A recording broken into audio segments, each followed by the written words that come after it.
I briefly mentioned patterns in the previous video. I want to elaborate a little bit further on that. So if you look at yourself, within yourself, you have a series of default patterns and behaviors.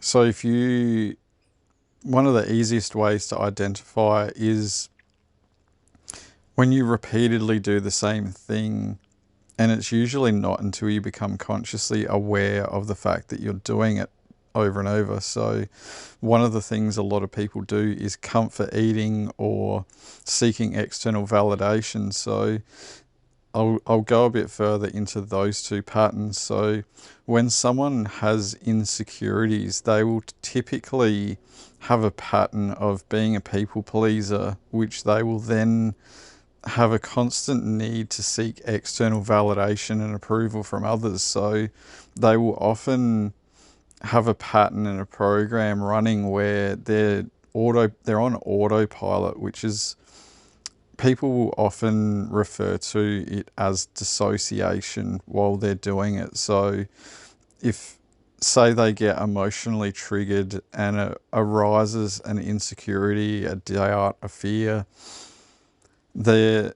one of their default patterns may be emotional eating. So they'll suddenly be eating, and it's usually not until they reach a certain point that they'll go, "Wow, I didn't even realize I was eating this," or they just went and got food and they weren't actually thinking about going and getting food. It was just like a default autopilot that they just went and did it.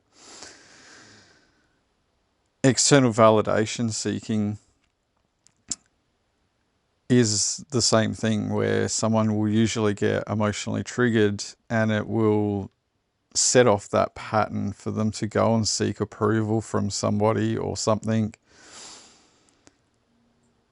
And it's usually, they will usually, with hindsight, wonder, why did I do that? I didn't even, it's not something that they typically wanted to go and do.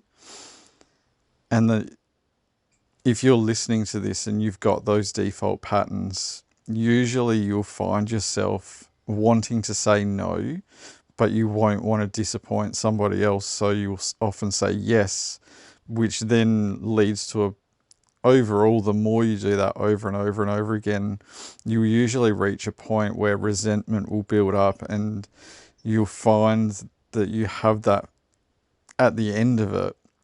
You'll have a feeling of you're not being appreciated, or people aren't seeing the things that you're doing for them, or all sorts of things. But it's just to bring your conscious awareness to that pattern so that then you can learn how to validate yourself, because the less you require external validation, the more you can build a firm foundation within yourself to live your life by the standard that it is that you want to live, because everybody else's perception of you is going to be based on how they perceive you. So, I mean, that could come down to their interactions with you or the things that they hear about you. And at the end of the day, your best way to navigate through those cycles, to break them, is realizing that they are just simply lessons. Life is just full of lessons. To identify unconscious behaviors and patterns and cycles, bringing them into your conscious awareness so that then you can put an end to those things, and then you can create new cycles and new blueprints and new templates for yourself within yourself. So same as people who identify with different external things. I don't want to be too specific with that, but if you're always needing to get information for you to feel like you make a choice going forward, you're usually suppressing your own inner guidance system. So you're cutting off your intuition to follow those hunches of being at the right place at the right time for opportunities, which will then help you bring into fruition your manifestations from previous intentions. So anytime you've had an experience which was an experience you didn't want to have again, you will innately just by default set the intention for a different experience, but you need to align with that experience to then have that experience. So the best way to do that is to become conscious of the patterns and cycles that are blocking you from where you don't want to be to where you do want to be. So the more you can tune into your own intuition and understand why you're making the moves you're making the choices you're making, and understand we all have free will. So you can also give your power away using your free will to have external things have control over you and your life. And one of the easiest ways to identify that pattern within yourself, if you have it running, is if you're doing something and you're thinking thoughts while you're doing it about somebody else's perception on, like, say for example, when you were growing up and your parents said, oh, don't do that for whatever reason. If you're thinking that while you're doing that, that can be a pattern within itself, which is a similar attached but a separate pattern, which the patterns can all get broken down into more and more patterns within themselves. But the more you understand why you're making the choices that you're making, the more you can make them from an empowered choice. Like, this is a choice that I want to do because I'm doing it for me, not doing it to prove somebody else wrong or to prove a point. I mean, if you're doing it to prove to yourself that you can overcome a challenge that you're facing, or, you know, a fear or an insecurity, that's different.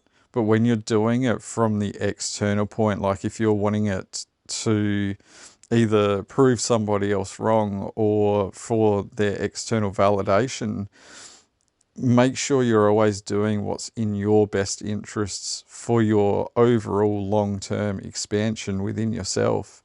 Because sometimes people will have good intentions, but they may not actually be the best intentions for you, because you have to go back further to the intentions you've set previously, so you can identify the experiences you're currently having to then have the experience of the initial intention. So the more intentional you can be about being conscious of the stages of aligning with going from where you are to where you want to be, sometimes it will feel like you're not really going that way, but sometimes it's the path of least resistance, because if you've got so many patterns running by default that you're unaware of, sometimes you have to go through different physical experiences to then learn how to understand your own patterns and your own limited belief patterns and,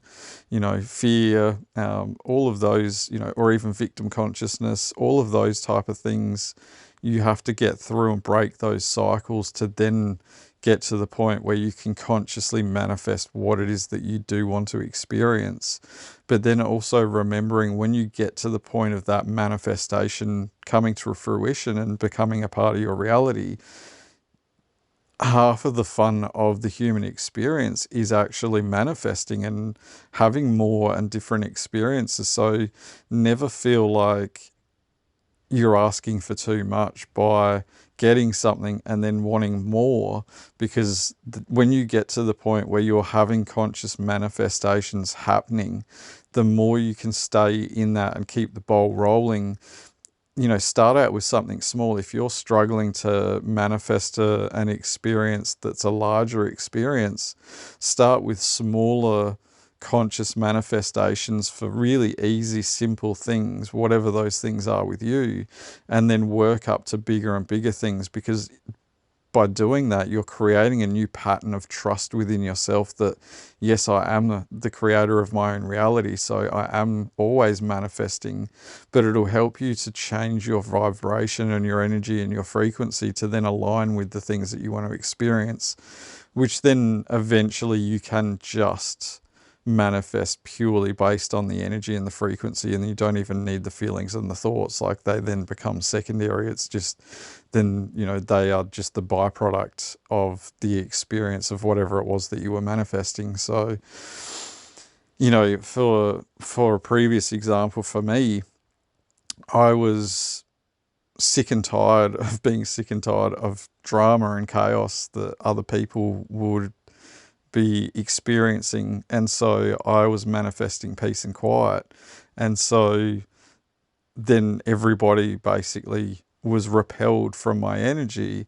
And then it became a conscious choice of what and who I then manifest to then, well, the not particular people, because that goes against universal law with free will. You never consciously manifest a particular person, because that has major karmic ramifications. But anyway, if you manifest a type of experience, then you will manifest those type of people in that vibration to then become a part of your reality and interact with you. So you can, I didn't realize at the time when I was manifesting peace and quiet, I didn't realize I was manifesting pinching myself off from other experiences, because I was consciously so focused on having peace and quiet that I didn't realize I was actually blocking a lot of other things simultaneously. So the more you become consciously aware of why you're having the experiences, and that you've actually manifested all of the experiences,